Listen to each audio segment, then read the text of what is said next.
Good morning, everyone, and thank you for joining the Preparing Brokers and Clients for Fall and Winter Services webinar with NIP and some special guests. My name is Dave Zorns, and we'll give it maybe another minute before we get started. Let the last few folks join before we jump in.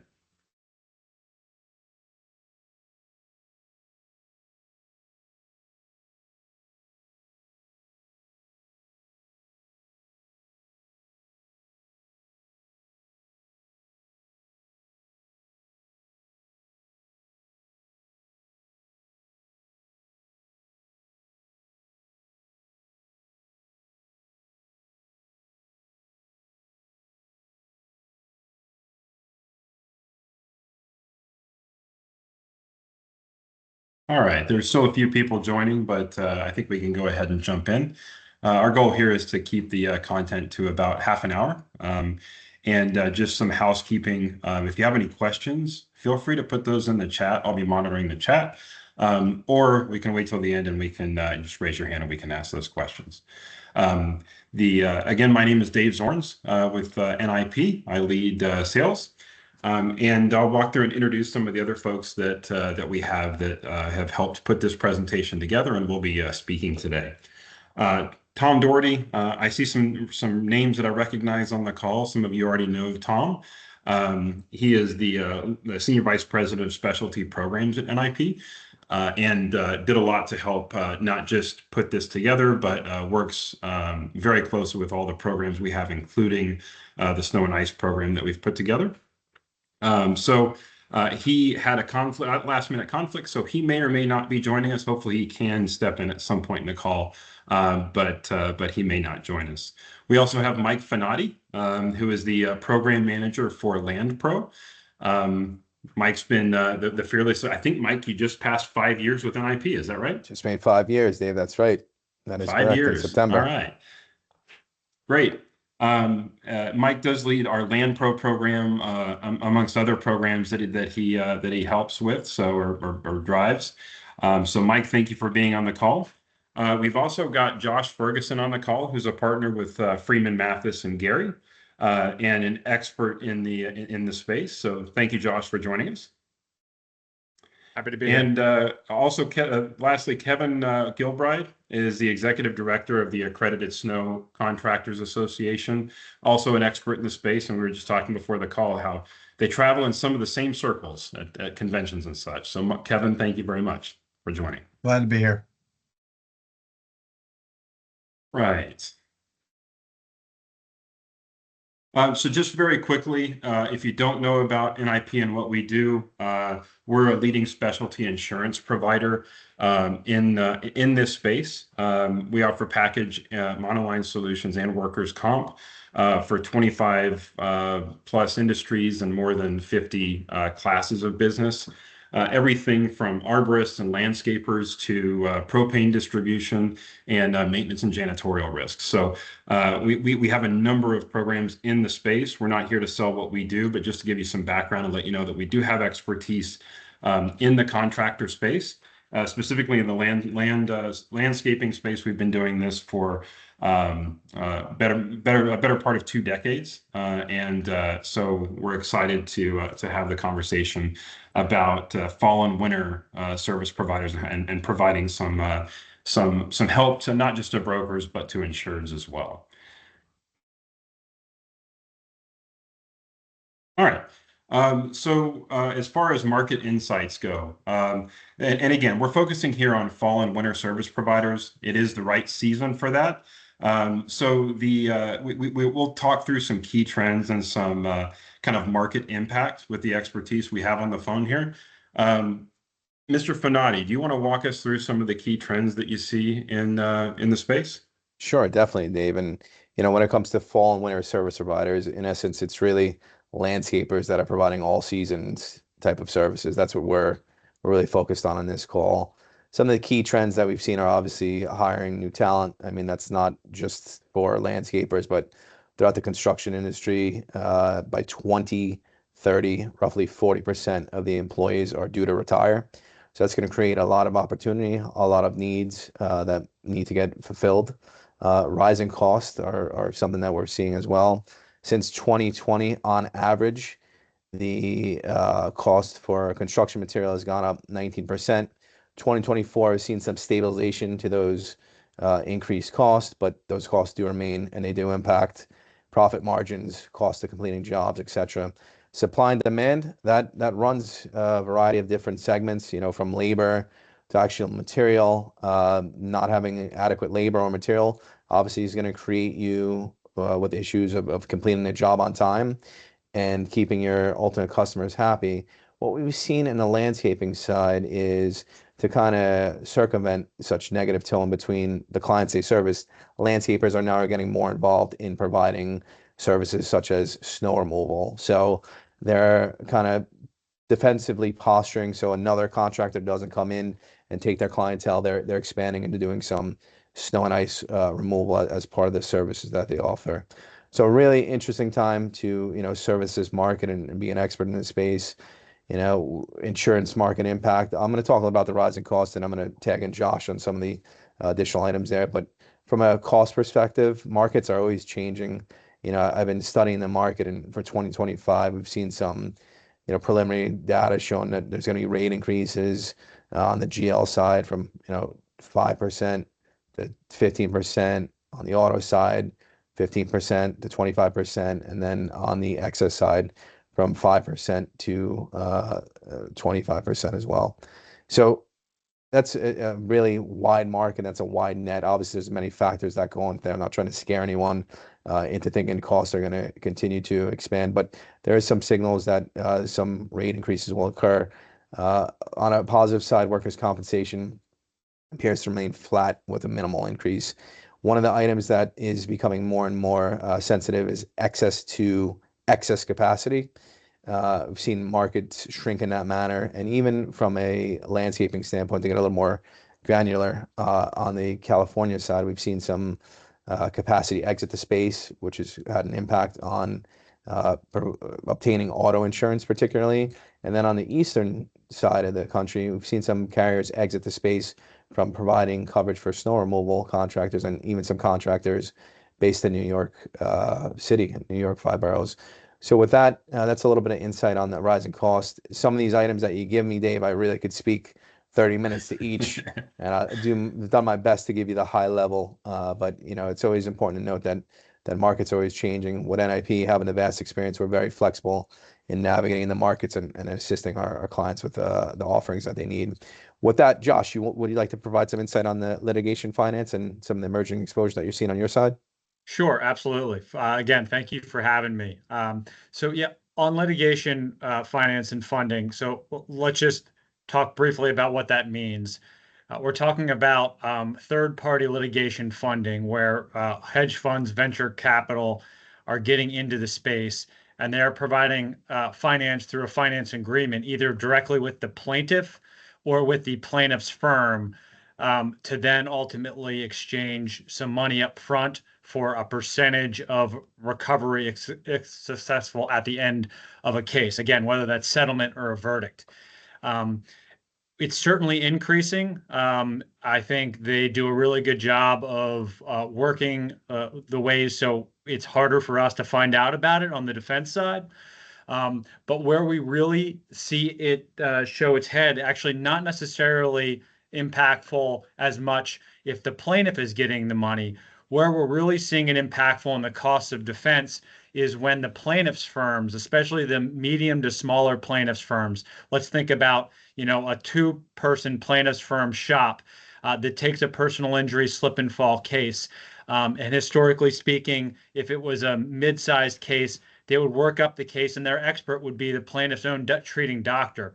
What they would do now is to go through this litigation funding company, and they would get some money up front where they can then spend money to make money. They can go get more outside experts to talk about a future wage component or future medical care cost, get a true expert medical provider that they can then pay for. What that happens on our side is then, again, it potentially runs up the value of the case and the cost to defend it. As a result of that, again, it drives up premiums and the loss runs for your insureds. And sticking with the theme of it all, as you'll see in our slides later, it really there's no clear way to avoid those lawsuits or the litigation funding. What we can do is properly defend these cases, and as insurers, as defense counsel, and as brokers, we can put the clients in the best position by making sure they have good documentation, which we're going to focus on later. That's great, Josh. Have you seen any geographic trends around the litigation financing? Or is it more prevalent in one part of the country than the other, as far as you can tell? Yeah, I think it's pretty consistent with where the claims, especially if we're focusing on the snow and ice side, where they come from. So we're really talking about mostly the Northeast, um, Pennsylvania, eastern part of the state, all of New Jersey, all of New York, most of Massachusetts. Um, those are really where we see it in the largest capacity. That's where the headaches come across for lots of reasons, and certainly part of this litigation funding issue. Great. All right, so now let's move on to some known and unknown risks that we see in the space. So, Mike, we'll come back to you for the common risks here. Sure. So slip, trip, and fall is a common exposure for landscapers in any season. When you're talking about fall in particular with leaves on the ground, another hazard that is arising. So landscapers are always to remain diligent with keeping the work site clean. Then when you get into winter, snow and ice obviously becomes more prevalent, and the potential for slip, trip, and fall greatly increases. That's one where Joshua is going to speak a little bit more of some of the claims that I've seen to give some real life examples. Water intrusion is one that's not really always looked at for landscapers, but in essence, if they're working on a sprinkler system, either repair or an installation, any type of damage to the sprinkler system may lead to damage to structural items such as the foundation of a property or neighboring properties. So water intrusion is one to definitely look for. We've seen some larger claims where water has built up, and mold has occurred and caused some bodily injury to a neighboring property. So it's one that is common, but not overly common.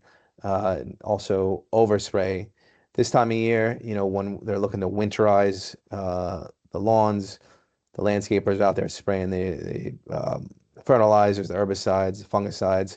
It's very important that we make sure that the application is done by a licensed applicator, or at least under the instruction of a licensed applicator. We've also seen claims where overspray has resulted in damaging rose bushes that were award winning. So it does occur, and training as well as certification are key elements to mitigate such risk. Construction defects. Now this one could really be its own presentation times multiple sessions. Construction defect, there's several types of topics that occur in the construction defects. Construction defects is more of a complex matter, but in any event, there's four main types of construction defect. You have a design defect, which is more of an E&O on the architect, engineer. Then you have a material defect, which would be found by the suppliers or manufacturers of products, would be more pulled in those types of claims. And when it comes to the landscaping side, you have workmanship defect and also subterranean defect. In essence, the soil decompresses and it causes structural damage either to the property or neighboring property. It's quite a complex matter, and it does get very specific with states and different ways that the laws are interpreted. But the main point to realize is landscapers are not immune to such exposure. And we've been working on these types of accounts for decades, so we're very good with handling that. Coming more back to property damage and looking at the actual winter and snow, particularly, Joshua is going to get into a little bit of a claim where he's seen some damage to a parking deck and surrounding parking lots. So as snow piles up, vision decreases from both a ground standpoint and from an operator standpoint. So claims do arise when a snowplow crashes into a mailbox or hits a larger structure. It's not something that this industry is immune to. So training and education, as well as the walkthrough of the property prior to doing snow removal, is a key element, especially for your larger commercial properties. Great. Thanks, Mike. And Josh, we'll bounce back to you. We kind of already covered the litigation financing, but add anything you'd like there, and then maybe hit those next two bullet points under the social inflation.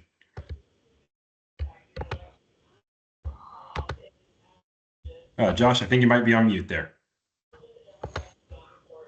Thanks so much. I was avoiding the fire engine going by.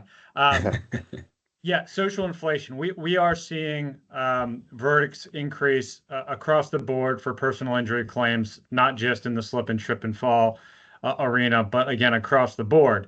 The trickle down effect then is, in order to settle a claim, insurance companies are paying more on average for those types of lawsuits. So a case that was worth $100,000 in 2018, carriers are now paying upwards of $150,000 or $200,000 in order to avoid some of those increased verdicts. Again, it's hard to avoid in terms of what we can do as insurance brokers, as claims professionals, as defense. But what we can do is educate our folks that in order to avoid those long-term costs, they need to protect themselves as best as possible through risk management strategies that we're going to talk about sort of the second half of this presentation. And then touch on real briefly on impact of emerging tech. We'll get into that briefly in some of the slides, but tech is really getting into the landscape and snow and ice management industries. I go to these conferences and you know, Kevin Gilbride as president at ASCA has conferences and has vendors show up. And a larger portion of those are not just the folks that are selling the plows, but folks that are providing apps to help support the contractors who are performing those services, whether those are photograph apps or ones to do GPS and photograph tracking, or ones that make it easier for the ultimate contractor on site to document exactly what services are being performed.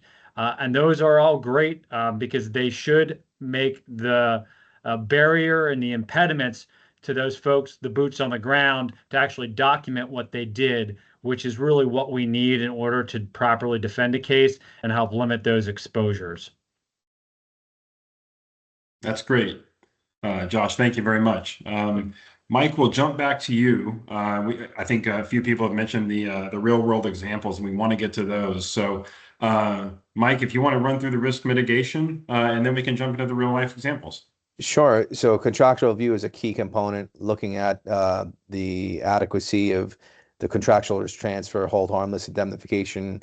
You know, definitely using attorneys to review that as a key element. Employee training. I know I spoke about the need for employees. Well, employee training is so critical. And one of the studies I found that within the first year, if an employee is not receiving adequate training or doesn't feel like there is a good progression available in their career, they're likely to leave. So 40% within 1 year are likely to leave if you're not training them or giving them an opportunity to advance.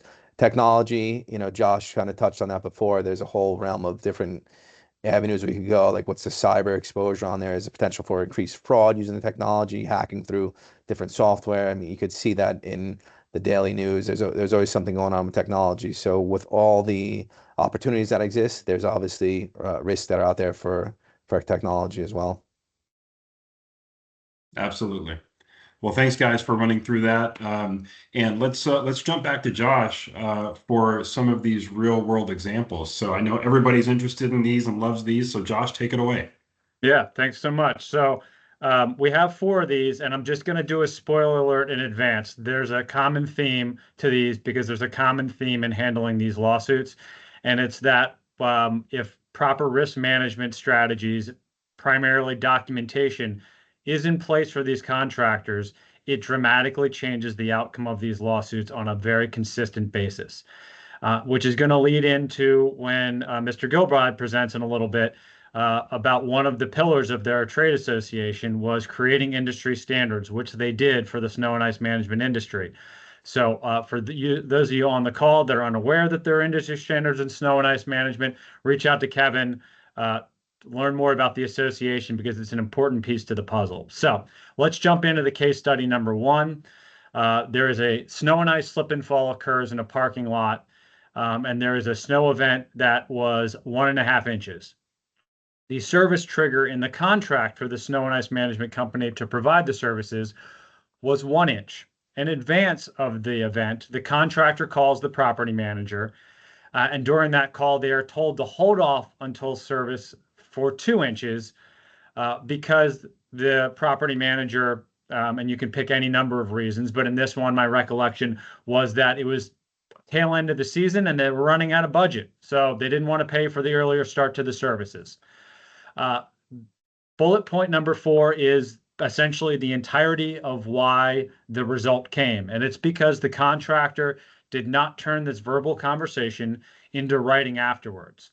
So then a year and a half or 2 years later, a lawsuit arises, suing the property owner, the property manager, and the contractor for negligence for the slip and fall claim. And during the lawsuit, in discovery and depositions, the property manager denies any memory of that call, declining services until 2 inches. So essentially, this case has turned into an intersectional car accident where everyone claims they have the green light and you are relying on credibility. And unfortunately, insurance carriers do not want to rely on credibility. So what ended up happening was the contractor's carrier, for a variety of reasons, and obviously this is a very simplified version, ended up paying 90% of the settlement, and the property owner and property manager's carrier only paid 10%. If I can feel fairly comfortable saying, if the contractor had followed up by a text message and email saying, per our conversation, you don't want us to service the property until there's 2 inches, and if it doesn't reach 2 inches, we won't service the property, per our conversation. They would have either gotten out of this case or that percentage of what was settled for would have flipped completely. So let's move on to case study number 2. Case study number 2, again, a slip and fall case, this time on a sidewalk. The contractor didn't have a signed contract, just a pricing proposal that said they serviced the parking lot at 1 inch and the sidewalk at the contractor's discretion. Contractor claims they serviced both the parking lot and sidewalk 1 day prior to the slip and fall, which occurred a day after the snow and ice event. Unfortunately, again, lack of documentation, we don't have records to show and prove what they say they did in terms of exactly who was out there, how much product was put down, and exactly what was done. All we had was some internal timesheets and payroll records to show an employee was on the site for a certain amount of hours, but not when they were there and what product they put down.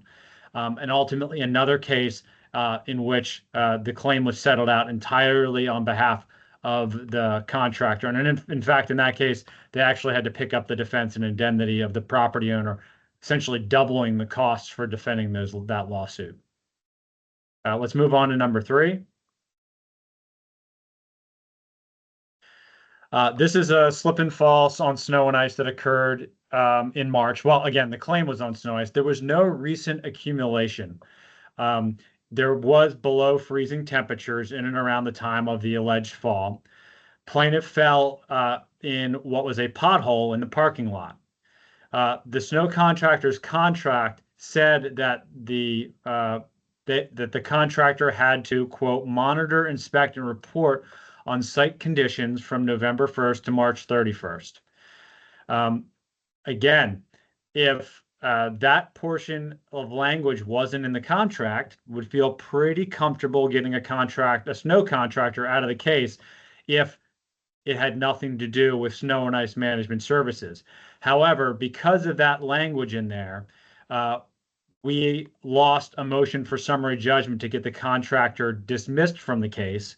And in fact, in order to settle the case in advance of the trial, the insurance carrier paid 40% of the total settlement, despite it having nothing to do with snow or ice, simply because the contractor signed an overly broad contract that said because they were on the site, they would be ears and eyes for a property owner, property manager, essentially for anything that happened on the site. And let's move to the last study, in which we pivot a little bit from personal injury claims to property damage. The contractor is sued by the property owner for damage to multiple areas in a parking lot, gouges and marks on the pavement, damages to the Belgian block, and damages to a light pole. It went to lawsuit because the contractor refused to pay when they were in discussions with the property owner and property manager because they say all the damage pre-existed their service at the property. The signed contract between the parties had called for a complete pre-servicing inspection and reporting of pre-existing damage. However, there was no pre-season and site inspection and report that was completed. The contractor said in that case that they did complete it in a walkthrough with the property manager, but again, it wasn't documented. So we've turned into the same thing as case study number 1, where it relies on the credibility of the parties. Unfortunately, as a result of that, there ended up being a verdict against the contractor for the full amount claimed. And again, if the contractor had documentation to support what they said, it would have looked an entirely different case. If I could jump in real quick, this is Kevin Gilbride with the ASCA. We started this conversation on known and unknown risks. And I think when you look at these things, and Josh, I think, most of those were fairly known risks. But as a contractor, especially in the snow side of things, what about the cleaning company that at 2 a.m. throws water out the back and creates a hazard that's not the responsibility of the snow contractor? Or what about the snow on the roof or the awnings that on melt refreeze is going to slide off and end up on, the property? All true cases. These are all case studies that we could have pulled into this. Property damage, and true story. There was a contractor that put all the snow on the 3rd level of a parking garage and put it in the middle and got heavy, ended up having a skid steer that was pushing the snow there. 3rd level collapse, goes down through 2nd level, and the skid steer and the guy in it are sitting on the 1st level. Talk about unknown risks, and you look at the contractors and what's your responsibility. Josh referred to 2 things throughout those 4 case studies, and this is what we preach as well. What's the contract say? And where's your documentation? And you have to look at it from a contractor's point of view, and you are responsible as a contractor to protect yourself, your company, your client, and the insurance company. You have to be able to prove what you did at 2:32 in the morning on January 2nd, 2022, and you have to do it 2, 3, up to 5 years later, depending on what the statute of limitations is. So documentation is key, and of course, what's the contract say? And so anyways, you think about those things, and you think about known and unknown risks. There's things out there that could be claims that you have no idea that are going on. And the other side of it, and I could go on for hours on this one, is are they all real? They're not. It's become a cottage industry, especially the slip and fall industry, to sue people when you never even slipped and fell. And so you've got to be prepared as a contractor to protect yourself, your company, your client, and the insurance company, even when nothing happened. And so documentation there is key. That's great. Thank you, Josh and Kevin, for that. I'm gonna breeze through this slide. I think most of the folks on the call are brokers, so I don't need to sell the value of a great broker and a specialist broker in this space to this audience. But hopefully you've seen from the 3 gentlemen that we've had speaking here, the value of having experts in the space in their different areas of expertise. So whether it's the carrier, the MGA, the legal team that you have, or the expert that you have there, and then for professional associations. So Kevin, on the professional association piece, I'll just hand it back to you, and maybe you can talk us through the value there. Yeah, so the ACA was founded on 4 pillars, and back when we started back in 2000, I guess the beginning of it was the idea was 2011, but back in the day, there was no written industry standards. And so we created the first ever written industry standards for the snow and ice management industry. And quite frankly, the snow and ice management industry, plowing and salting, is the easy part. It's the back office stuff that really matters. And once again, it's the snow and ice management industry. Is it rocket science? No. Is it very important to do certain things? Absolutely. So the industry standards cover, in short, education and training you need to apply, you need to give to your employees, okay? How to document that education and training, pre-season site inspection reports and what needs to be in those, in-event documentation. In-event documentation. What time did you get there? What time did you leave? What did you do when you were there? What didn't you do? When are you going to come back and do it? How many people were on the property? What sorts of equipment were on the property? And then post-event processes. And when you look at all of those things, yeah, your employees hate documenting all that stuff. Okay. But the truth of the matter is you need it, because 2 years later, when you get that lawsuit and you walk into Josh's office and he says, okay, let's go through this. What do you have? Well, we've got an industry problem that the insurance carriers don't like, and we don't provide Josh the stuff he needs to defend himself. The industry standard, or to defend you, the industry standards detail what you really need to do to protect you, your client, your company, and the insurance company in the event of a lawsuit. And then the education is based on those standards. And the education, I mean, the first level of education starts with documentation to meet industry standards, and education and training to meet industry standards, insurance risk and awareness, contract language, all these important pieces to snow that are as important as removing the snow or moving the snow as it is to everything else. So, and then certification, and the certification proves that you've read the industry standards and you've taken the education, and that you're knowledgeable on these things. And the final piece to ASCA, and depending where you're located, some of this has already happened, but is legislative change. And that's something that we work on, mostly at the state level. The federal level, there is some things that we have done based on frivolous lawsuits, but at the state level, we've been very effective in changing laws in Illinois, Colorado, Connecticut, Pennsylvania, and I'm missing one, and I can't think of which one it is right now. But anyways, the legislative change that we have been able to make at those state levels has been in the indemnification language clause. And in the states that I mentioned, that clause that often reads that the snow contractor is responsible for any and all incidences, incidences, and injuries as it pertains to snow and ice. And then the scope of work says we don't want you to plow till there's 2 inches, and I'm going to tell you when to salt. It essentially eliminates that conflict in a contract. And so basically the law states that the property owner can't pass their responsibility onto the snow contractor.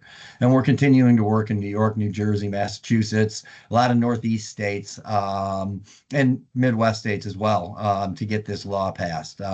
But so that's the quick summary of the ASCA and what we're all about.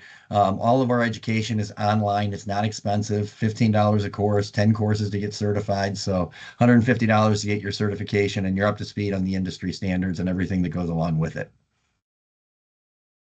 That's great.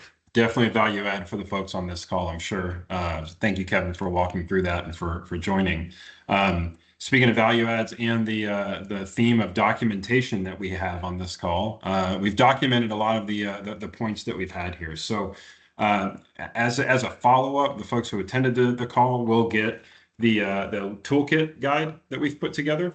So there'll be 5 proactive actions that you as a broker can take with your clients when working with these accounts. And then 5 questions you can make sure you're asking them. And then we'll also include the case studies for you as well. So just as in closing, I think it's best to mention that feel free to reach out to anyone on this call. You can reach out to me, to Kevin, to Josh, to Mike. And we'd love to talk with you and learn more about what you're doing, how you're doing it, and support you where we can in this space. So thank you for everybody that has joined. And we'll end with any questions that you may have. So if you have any questions, feel free to throw them in the chat, and we'll wait a minute or so for those to come through. And in a true ironic twist of fate, the landscaper from my neighbor across the street just showed up. And so if there's any background noise and you hear a blower going basically in the middle of the street, that's what's happening there.